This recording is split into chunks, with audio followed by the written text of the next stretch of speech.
Hi friends, army recruitment rally అనేది మనకు నిర్వహించడం జరుగుతుంది విశాఖపట్నంలో. సో దీనికి సంబంధించిన పూర్తి వివరాలు ఈ యొక్క వీడియోలో చూద్దామండి. Army recruitment rally at govt arts degree and junior college ground శ్రీకాకుళంలో నిర్వహించడం జరుగుతుంది. 7 నవంబర్ నుంచి 17 నవంబర్ మధ్యలో ఈ యొక్క ర్యాలీ అనేది నిర్వహించడం జరుగుతుందండి. సో ఈ ర్యాలీలో ఎవరు పాల్గొనవచ్చు, ఏం కథ మొత్తం కూడా చూద్దాం మనం ఇక్కడ. సో ఇక్కడ చూసుకుంటే మొత్తం ఈ యొక్క ఆంధ్రప్రదేశ్ సంబంధించినటువంటి డిస్టిక్స్ ఏవైతే ఉన్నాయో 6 డిస్టిక్స్ ఈ యొక్క ర్యాలీలో పాల్గొనడానికి అవకాశం ఉందండి. Srikakulam, Vizianagaram, Visakhapatnam, east Godavari, west Godavari, Krishna. అదేవిధంగా ఒక డిస్టిక్ వచ్చేసరికి యూటీ, పుదుచ్చేరి, యానం అని ఇచ్చారు మనకి ఇక్కడ. తర్వాత soldier technical, soldier nursing assistant లేదా soldier nursing assistant veterinary, soldier clerk and store keeper technical, soldier general duty and soldier tradesmen కేటగిరీస్లో ఈ యొక్క ఉద్యోగాలను భర్తీ చేయడం జరుగుతుంది. వీటికి సంబంధించిన క్వాలిఫికేషన్స్ ఏంటి అనేది కూడా మనం ఇక్కడ చూద్దాం. అన్నీ కూడా 10th ఇంటర్మీడియట్ ఒక్కటి వచ్చేసరికి 8th క్లాస్ తోటి మేము ఈ యొక్క ఉద్యోగాలను భర్తీ చేయడం జరుగుతుందండి. మీరు ఆన్లైన్లో అప్లై చేసుకోవాల్సి ఉంటుంది, అంటే రిజిస్ట్రేషన్ చేసుకోవాల్సి ఉంటుంది. దీని యొక్క వెబ్సైట్ వచ్చేసరికి www.joinindianarmy.nic.in అనేటువంటి వెబ్సైట్లో 23 సెప్టెంబర్ 2019 నుంచి 22 అక్టోబర్ 2019 మధ్యలో మీరు రిజిస్ట్రేషన్ చేసుకోవాల్సి ఉంటుందండి. సో తర్వాత మీకు 23 అక్టోబర్ 2019 తర్వాత అడ్మిట్ కార్డ్స్ అనేది ఈ యొక్క వెబ్సైట్లో పొందుపరచడం జరుగుతుంది. అడ్మిట్ కార్డ్ డౌన్లోడ్ చేసుకుని మీ యొక్క ఒరిజినల్ సర్టిఫికేట్స్ అన్నీ కూడా తీసుకుని ర్యాలీ జరిగే ప్రదేశానికి వెళ్లాల్సి ఉంటుంది. ఆ యొక్క ఒరిజినల్ సర్టిఫికేట్స్ యొక్క జిరాక్స్ కాపీస్ పైన గెస్టెడ్ ఆఫీసర్ తోటి సైన్ చేయించుకొని వెళ్లాల్సి ఉంటుందండి. సో రిక్రూట్మెంట్ ప్రాసెస్లో భాగంగా మనకు అడ్మిట్ కార్డు పైన మీకు ఇన్ఫర్మేషన్ అనేది ఇవ్వడం జరుగుతుంది. ఫిజికల్ ఫిట్నెస్ టెస్ట్ ఎప్పుడు కండక్ట్ చేస్తారు, ఏం కథ మొత్తం వివరాలన్నీ కూడా ఆ యొక్క అడ్మిట్ కార్డు పైన మీకు ఇవ్వడం జరుగుతుంది. మెడికల్ ఎగ్జామ్ కూడా కండక్ట్ చేయడం జరుగుతుంది. ఎందుకంటే మెడికల్గా ఫిట్గా ఉన్న వాళ్ళని మాత్రమే తీసుకోవడం జరుగుతుంది. అది కూడా 8 నవంబర్ 2019 తర్వాత మీకు ర్యాలీ సైట్లోనే చేయడం జరుగుతుంది. సో ఒకవేళ 18 సంవత్సరాల కన్నా తక్కువగా ఉన్నట్లయితే ఏజు పేరెంట్స్ కన్సెంట్ సర్టిఫికేట్ అనేది ఒకటి తీసుకుని రావాల్సి ఉంటుంది. అది మనకు కింద ఇచ్చారు. ఇక స్పోర్ట్స్ కేటగిరీకి ఉన్నటువంటి అభ్యర్థులు వాళ్ళు కూడా వాళ్ళ యొక్క సంబంధిత స్పోర్ట్స్ సర్టిఫికేట్స్ అనేవి తీసుకొని రావాల్సి ఉంటుంది. నేషనల్ లెవెల్లో కానీ, తర్వాత డిస్టిక్ లెవెల్లో కానీ, స్టేట్ లెవెల్లో కానీ, సో ఈ విధంగా ఎవరైనా స్పోర్ట్స్లో పాల్గొని 1st, 2nd ర్యాంకులు వచ్చినంత వాళ్ళు తీసుకొని రావాల్సి ఉంటుందన్నమాట. క్వాలిఫికేషన్ వివరాలకు వచ్చరికి సోల్జర్ జనరల్ డ్యూటీకి ఆల్ ఆర్మ్స్లో 166 సెంటీమీటర్ల హైట్ ఉండాలి. వెయిట్ వచ్చరికి 50 kg ఉండాలండి. 75 సెంటీమీటర్ల చెస్ట్ ఉండాలి. 5 సెంటీమీటర్లు ఎక్స్పాండ్ చేసినప్పుడు పెరగాల్సి ఉంటుందన్నమాట. సో దీని క్వాలిఫికేషన్ 10th క్లాస్ పాస్ అయిన అభ్యర్థులు 40% మార్కులతో పాస్ అయి ఉంటే అప్లై చేసుకోవచ్చు. ప్రతి సబ్జెక్ట్లో మినిమం 33% మార్కులు రావాలి. 10th అయితే 40% మార్కులతో పాస్ అయి ఉండాలి. సోల్జర్ టెక్నికల్ ఉద్యోగాలు మళ్ళీ చూసుకుంటే మనకు 160 సెంటీమీటర్ల హైటు, తర్వాత 50 kg బరువు, 75 సెంటీమీటర్ల చెస్ట్ ఎక్స్పాండ్ చేసినప్పుడు 5 సెంటీమీటర్లు పెరగాలి ఇక్కడ. అదేమో సోల్జర్ జనరల్ డ్యూటీ, ఇక్కడేమో సోల్జర్ టెక్నికల్ అనమాట. సో దీనికి ఇంటర్మీడియట్ పాస్ అయిన అభ్యర్థులు అప్లై చేసుకోవచ్చు. కాకపోతే ఏంటంటే ఇక్కడ మనకు ఎంపీసీ వాళ్ళు మాత్రం అప్లై చేసుకోవడానికి అవకాశం ఉంది.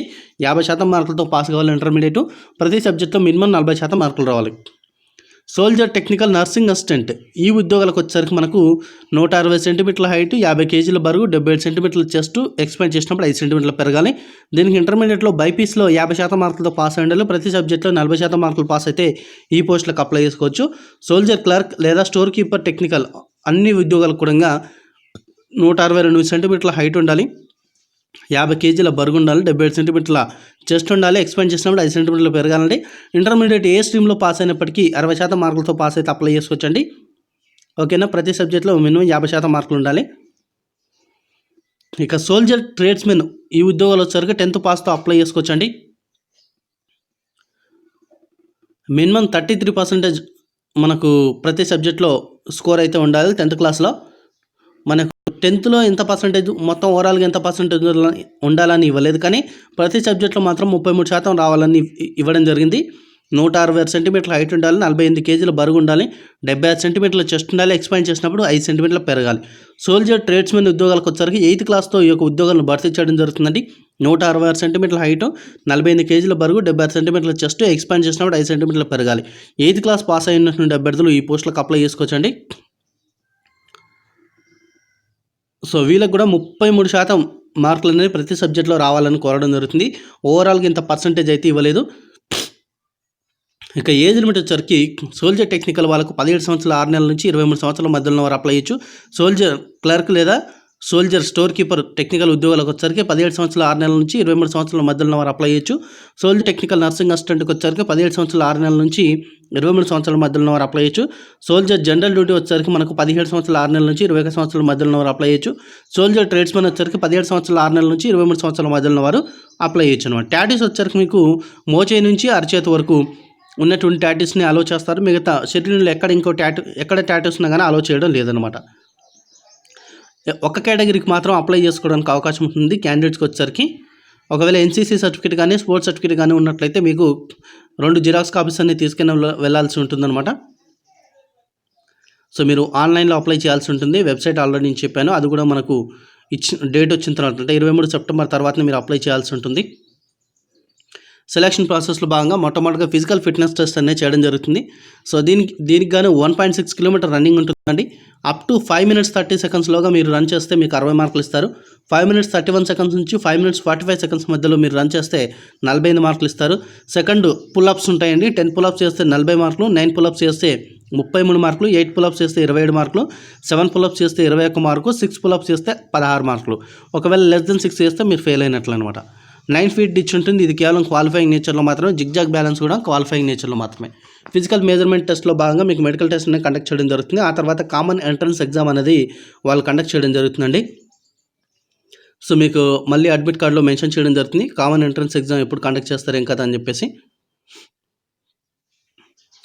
సో డాక్యుమెంట్స్ అన్నీ కూడా కావాల్సిన డాక్యుమెంట్స్ అన్నీ కూడా మీరు అక్కడికి తీసుకొని వెళ్ళాల్సి ఉంటుందండి. సో దాంతోపాటుగా మీరు గెస్టెడ్ ఆఫీస్తో సైన్ చేయించి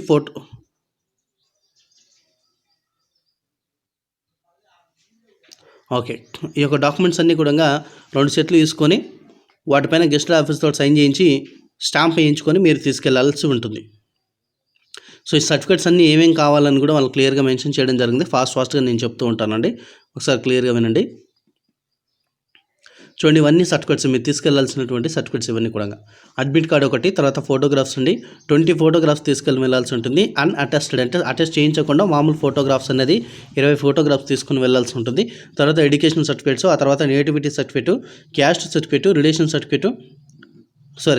సర్టిఫికేట్, తర్వాత స్కూల్ క్యారెక్టర్ సర్టిఫికేట్, తర్వాత character certificate, unmarried certificate, no involvement certificate అంటే క్రిమినల్ కేసు లేనట్లుగా మీరు ఒక సర్టిఫికేట్ తీసుకెళ్లాల్సి ఉంటుంది. తర్వాత ప్రీవియస్ ర్యాలీలో పాల్గొన్నట్టు దానికి సంబంధించిన సర్టిఫికేట్. తర్వాత రిలేషన్షిప్ సర్టిఫికేట్ ఎవరు తీసుకెళ్లాల్సి ఉంటుందంటే మీ డాడీ ఒకవేళ ఆల్రెడీ సర్వీసింగ్ చేస్తున్నప్పటికీ ఆర్మీలో, లేదా మధ్యలో చనిపోయినప్పటికీ, లేదా యుద్ధంలో చనిపోయినప్పటికీ దానికి సంబంధించిన సర్టిఫికేట్ అనేది తీసుకుని వెళ్ళాల్సి ఉంటుంది అనమాట. ఎన్సీసీ సర్టిఫికేట్ వాళ్ళు అది తీసుకుని వెళ్ళాల్సి ఉంటుంది. Aadhaar card and pan card కూడా తీసుకుని వెళ్ళాల్సి ఉంటుంది అనమాట. సో మీకు రిలాక్సేషన్ కూడా ఇస్తారనమాట. ఎవరైతే వాళ్ళ డాడీ సర్వీస్లో ఉన్నాడో, సర్వీస్ మ్యాన్ కొడుకో, తర్వాత ఎక్స్ సర్వీస్ మ్యాన్ కొడుకో, లేకపోతే వార్లో చనిపోయినటువంటి కొడుకో, సో ఈ విధంగా ఉన్నట్లయితే మీకు హైట్లో, చెస్ట్లో, వైట్లో మీకు రిలాక్సేషన్స్ అనేది ఇవ్వడం జరుగుతుందన్నమాట. సో ఇది అండి ఈ వీడియోకి సంబంధించిన ఇన్ఫర్మేషన్. మరి కాస్త ఇన్ఫర్మేషన్ ఉంది, అది చెప్పి మీకు వీడియో అనేది క్లోజ్ చేస్తాను నేను. So negative marking would be applicable in CW అని ఇచ్చారు. అంటే కామన్ ఎంట్రన్స్ ఎగ్జామ్లో నెగిటివ్ మార్కింగ్ కూడా ఉంటుందని ఇచ్చారు మనకి ఇక్కడ. సో ఫ్రెండ్స్, ఇది ఈ వీడియోకి సంబంధించినటువంటి ఇన్ఫర్మేషన్. డిస్క్రిప్షన్లో ఈ యొక్క నోటిఫికేషన్ లింక్ ఇస్తాను, అక్కడ నుంచి మరోసారి చదువుకొని అప్లై చేసుకునండి. సో ఇవన్నీ కూడా ఏంటంటే మనకు అన్మ్యారీడ్ సర్టిఫికేట్, తర్వాత ఈ యొక్క ఎవరైతే సర్వీస్ మ్యాన్ కొడుకు కానీ ఎక్స్ సర్వీస్ మ్యాన్ కొడుకు కానీ ఉన్నారో వాళ్ళకి సంబంధించిన సర్టిఫికేట్ ఈ ఫార్మాట్లో ఉండాలని ఇచ్చారు మనకు. సో ఫ్రెండ్స్, ఇది ఈ వీడియోకి సంబంధించిన ఇన్ఫర్మేషన్. మీకు ఈ వీడియో కనుక నచ్చింది అనుకుంటే లైక్ చేయండి, తప్పకుండా వీడియోని షేర్ చేయండి, నన్ను ఫాలో కండి. Thanks for watching.